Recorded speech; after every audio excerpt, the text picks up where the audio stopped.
Chers amis, l'heure est grave. La semaine dernière, le président de Samsung a confirmé la tenue d'un événement spécial en février. Un événement entièrement consacré au Galaxy S22.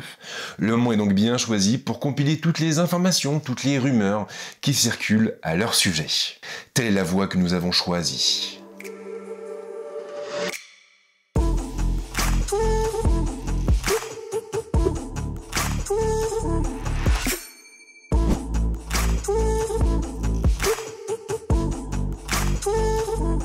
Alors tous les ans, c'est un petit peu la même chose et Samsung, ou plutôt sa division mobile, découpe l'année en deux parties. Durant le premier semestre, vous avez les Galaxy A et les Galaxy S qui sont généralement présentés. Et puis la seconde partie de l'année est consacrée pour sa part aux Galaxy Note. Enfin ça c'était le cas avant parce que les Galaxy Note, tu les oublies, ils ont été remplacés par les Galaxy Z et donc par les téléphones pliants de la marque. Adieu compagnons. 2022 ne devrait donc pas déroger à la règle et on savait évidemment qu'il se tramait quelque chose, qu'il se préparait quelque chose chez Samsung. On le savait, mais maintenant, en tout cas, on en a la confirmation, puisque TM Roh, qui est l'homme qui préside Samsung, a confirmé la tenue d'un événement spécial en février. Et ce qui est très intéressant, c'est que TM Roh n'a pas seulement confirmé cet événement, il a aussi validé la plupart des rumeurs qui entouraient les Galaxy S22. Dans cette vidéo, je vais donc vous présenter tout ce que l'on pense savoir de la nouvelle gamme de Samsung.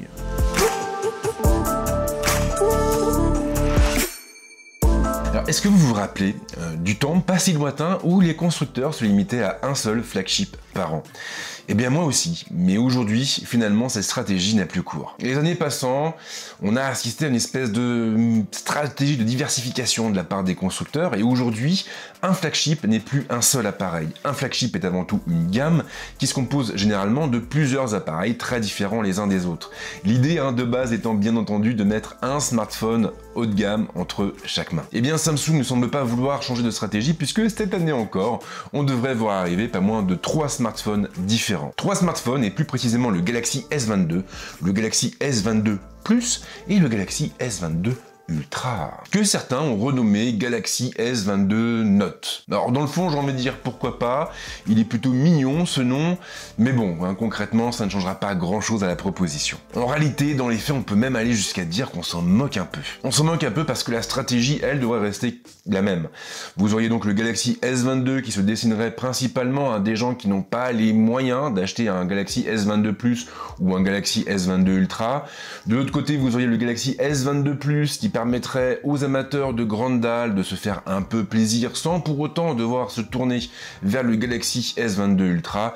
Et puis bien sûr, pour ceux qui ont plein d'argent sur leur compte en banque, il y aurait le Galaxy S22 Ultra, la pépite de Samsung, qui embarquerait toutes les technologies possibles et inimaginables. Après, au niveau des diagonales, on devrait assister à un petit retour en arrière.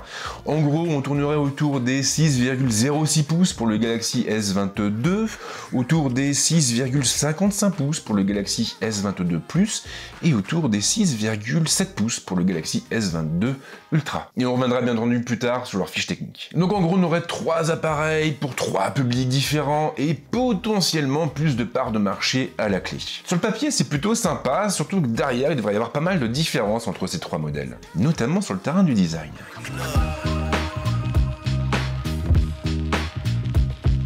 Alors on ne va pas se mentir, sur le marché, vous avez des constructeurs qui aiment bien reprendre d'une année à l'autre le même design.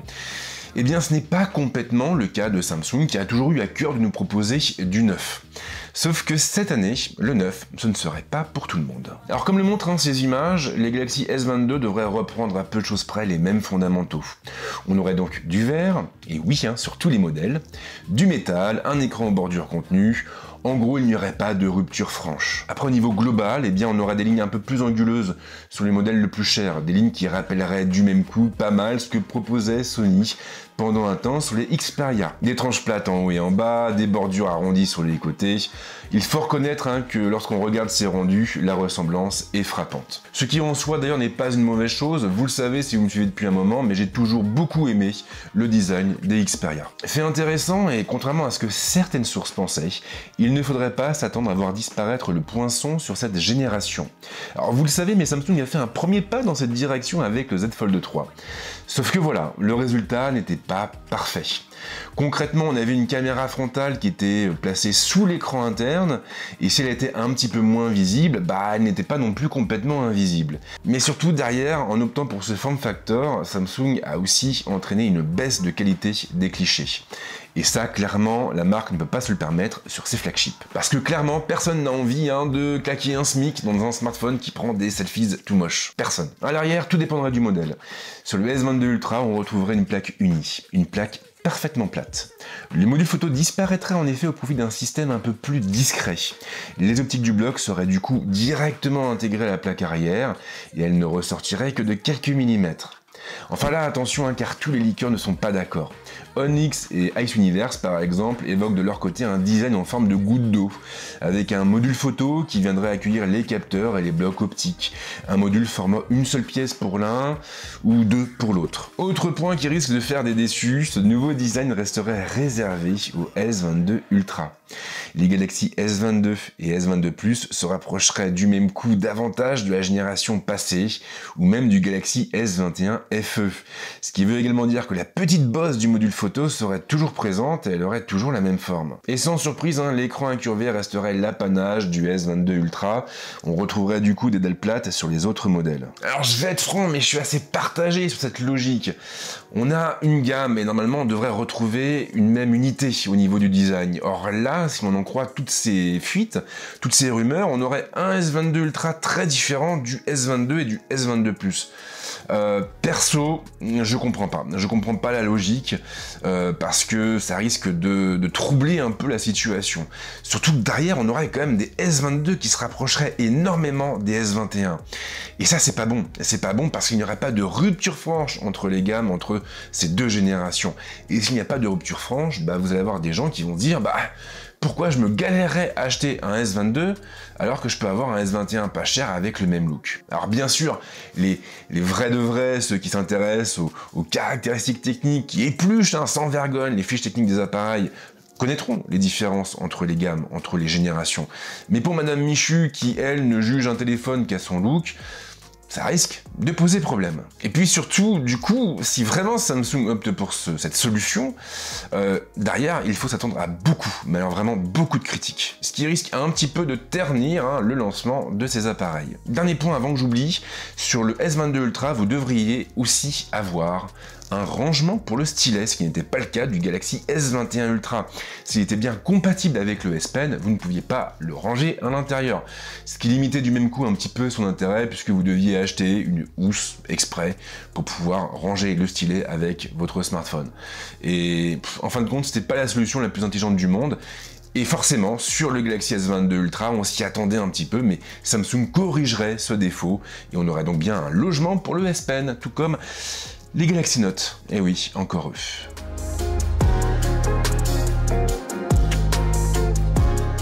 Quand tu achètes un appareil haut de gamme, un appareil qui est proposé au-dessus de la barre des 1000 €, ce n'est pas pour jouer à Candy Crush. Non, c'est tout simplement parce que tu as soif de puissance, tu as soif d'absolu, et tu veux un appareil qui soit irréprochable sur le plan technique. Samsung, de son côté, a toujours eu à cœur de proposer le meilleur, et ce sera visiblement le cas pour les Galaxy S22, avec cependant quelques concessions. Et je ne sais pas du tout pourquoi je chuchote. Côté écran, je vous rassure, rien à craindre. Dans les trois cas, on devrait retrouver une dalle dynamique AMOLED. Alors on aura à chaque fois une diagonale différente, comme je le disais tout à l'heure, avec du 6,06 pouces pour le S22 normal, du 6,55 pouces pour le S22 Plus et du 6,7 pouces pour le S22 Ultra. Mais derrière, bien sûr, on aurait aussi droit aux 120 Hz sur les trois modèles. Avec une résolution qui devrait en revanche changer d'un appareil à l'autre, et on imagine bien sûr que c'est le Galaxy S22 Ultra qui s'en sortira le mieux. On parle aussi d'une fréquence d'échantillonnage de 2,8 millisecondes contre 9 millisecondes avant. Après, sans surprise, le SoC devrait dépendre des régions. Et chez nous, ce sera de l'Exynos.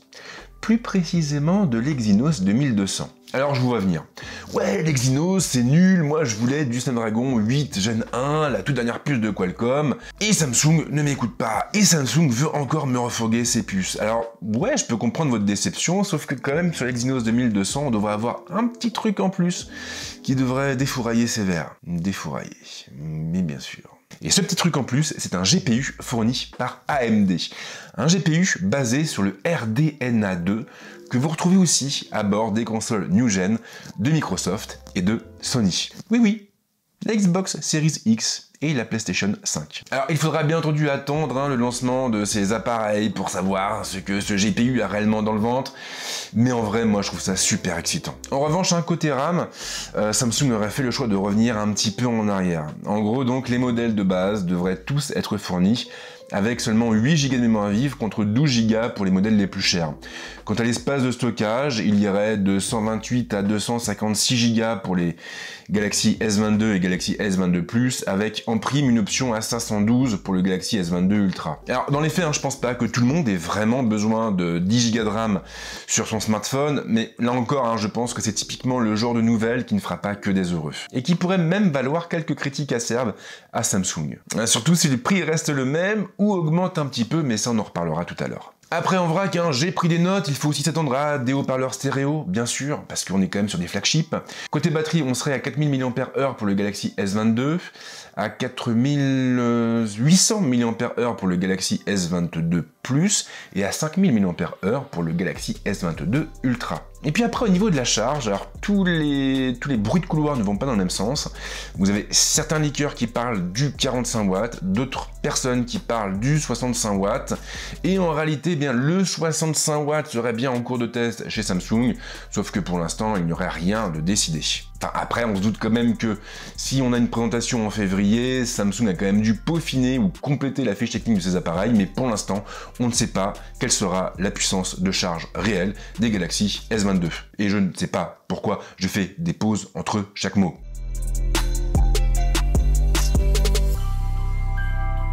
Ce qui nous amène finalement à une partie très importante de cette vidéo, à savoir la photo. Parce qu'on le sait, les Galaxy S ont toujours été très doués dans cet usage, et on se doute que ce sera la même chose pour les Galaxy S22. Et d'ailleurs, justement, sur le plan technique, il faudrait s'attendre à 2 ou 3 choses assez intéressantes, mais pas les mêmes pour tous les modèles. Sur les S22 et S22 Plus, on aurait 3 capteurs différents. Le principal atteindrait les 50 millions de pixels avec un grand angle stabilisé optiquement, un grand angle qui ouvrirait à 1.8. Le second capteur taperait de son côté dans les 10 millions de pixels, avec un zoom pouvant atteindre un niveau de grossissement en 3 fois, une ouverture à 2.4 et un OIS. Le troisième et dernier capteur atteindrait les 12 millions de pixels avec un ultra grand angle qui offrirait un champ de vision de 120 degrés et une ouverture à 2.2. Et c'est là que je dois respirer. Ensuite, nous aurions le S22 Ultra avec 4 capteurs différents, parce que pourquoi pas. On aurait un capteur principal de 108 millions de pixels avec un autofocus laser et un grand angle stabilisé ouvrant à 1.8, mais aussi 2 capteurs de 10 millions de pixels chacun, accompagnés d'un téléobjectif, avec dans un premier cas un zoom optique 10 fois et dans le second un zoom optique 2 fois, pour une ouverture calée à 4.9 d'un côté et à 2.4 de l'autre. Quant au dernier capteur, ce serait le même que sur les modèles standards. Il atteindra donc les 12 millions de pixels de définition avec un ultra grand angle offrant un champ de vision de 120 degrés et une ouverture à 2.2. Quant à la caméra frontale, on a encore peu de détails, mais elle devrait dépasser les 10 millions de pixels de définition. Alors après, bien sûr, il faut mettre les choses en perspective. La fiche technique d'un module photo ne fait pas tout. Derrière, on a aussi un autre critère à prendre en compte, et ce critère, c'est le traitement logiciel. Ça, on le voit avec les iPhones, on le voit aussi avec les pixels. Lorsque vous shootez et que vous allez directement voir dans la galerie la photo que vous venez de prendre, au début, elle est un petit peu moche, un petit peu pixelisée. Et puis d'un coup, pouf, elle devient toute nette, toute magnifique. Et bien là, c'est tout simplement parce que le traitement logiciel a été appliqué au cliché. Donc forcément, quand on voit ça, on comprend tout l'intérêt d'un traitement logiciel performant. Et là, je pense qu'on peut s'attendre à pas mal de nouveautés cette année chez Samsung. Et là, je vais prendre un air mystérieux pour faire comme si j'étais au courant d'un truc que vous ne saviez pas, ce qui n'est pas du tout le cas. Mystère. Ce talent d'acteur.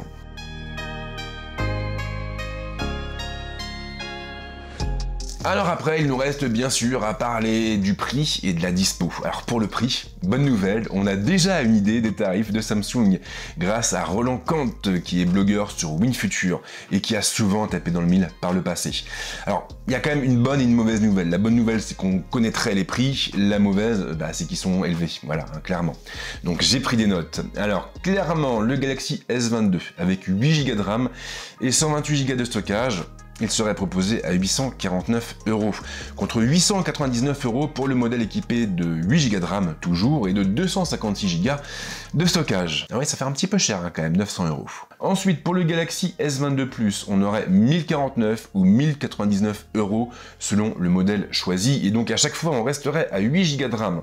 Ça c'est important, parce que sur le modèle Premium, on aurait pu espérer avoir un peu plus. Bah non, on reste à 8 Go de RAM. Et au niveau de la mémoire interne, on est à 128 ou 256 Go, suivant le modèle choisi. Donc seule la mémoire interne changerait. Et puis ensuite nous avons le dernier Galaxy S22 Ultra, qui se déclinerait en 3 modèles différents. 3 modèles différents, donc le premier aurait 8 Go de RAM, 128 Go de stockage, et il serait proposé à 1249 €. Oui, ça fait un petit peu mal. Pour avoir le modèle avec 12 Go de RAM et 256 Go de stockage, il faudrait mettre 100 € de plus, et donc on atteindrait les 1349 €. Ouais. Et puis enfin, nous aurions le troisième modèle avec 12 Go de RAM, 512 Go de stockage, et là par contre, il faudrait débourser 1449 €. Alors, c'est pas cool, surtout que là on parle de prix allemand parce que Roland Kant est allemand. Et on le sait, des fois il y a des petites différences de prix en Europe, et généralement en France, on ne sait pas pourquoi, mais les prix sont plus élevés. Donc des fois on peut avoir 20, 30 €, voire 40 € de plus. Ce qui veut également dire que les prix que je viens de vous indiquer là, maintenant tout de suite, bah, vous pouvez rajouter quelques dizaines d'euros en plus pour avoir une idée des prix français. Alors oui, ça fait cher, mais maintenant, bah, malheureusement, aujourd'hui c'est comme ça, vous avez des flagships qui dépassent les 1000 €. Et il est loin, hein, le temps où vous aviez des appareils haut de gamme qui étaient proposés à 699 €, c'était même la limite psychologique. Et à chaque fois on se disait, waouh, quand même 699 €, c'est vachement cher, c'est quasiment la moitié de mon salaire. Ouais, bah maintenant, c'est mieux, t'as quasiment tout ton salaire qui part dans ton smartphone. C'est cool. Surtout que les salaires, eux, n'ont pas augmenté, mais bon, ça c'est un autre débat. Alors après, concernant la dispo, si les S22 sont présentés en février, comme c'est le cas, comme c'est prévu, bah forcément on aura une mise à dispo, une commercialisation qui surviendra entre fin février et début mars. Et là on se doute, hein, bien sûr, qu'il y aura de grosses offres de précommande. L'année dernière, hein, Samsung avait vraiment fait très fort avec des offres de précommande qui avaient été reconduites hein, sur pas mal de temps différents. Moi je me rappelle que j'ai fait des sponsors pour eux, pas pour la chaîne mais pour autre chose. Et on avait des sponsors qui se sont déroulés quasiment toute l'année, ce qui n'avait jamais été vu chez Samsung. Donc je pense qu'on aura de grosses offres de pré-lancement, et qu'après on aura encore des offres promotionnelles pour accompagner en fait le lancement des appareils et pour leur permettre hein, de prendre un peu le pas sur leurs concurrents. Donc voilà pour toutes les rumeurs au sujet des Galaxy S22. Je pense pas en avoir oublié, mais si c'est le cas, bien sûr, hein, tu laisses un petit commentaire tout gentil derrière la vidéo. Et puis que dire d'autre? Si tu as aimé ce que tu viens de voir, pense à liker la vidéo, pense à la partager, pense à t'abonner à la chaîne. Et si tu le fais, clique sur la petite cloche, ça me fera très plaisir. Merci. Et en ce qui me concerne, je te souhaite de passer une bonne semaine ou un bon week-end. Ciao!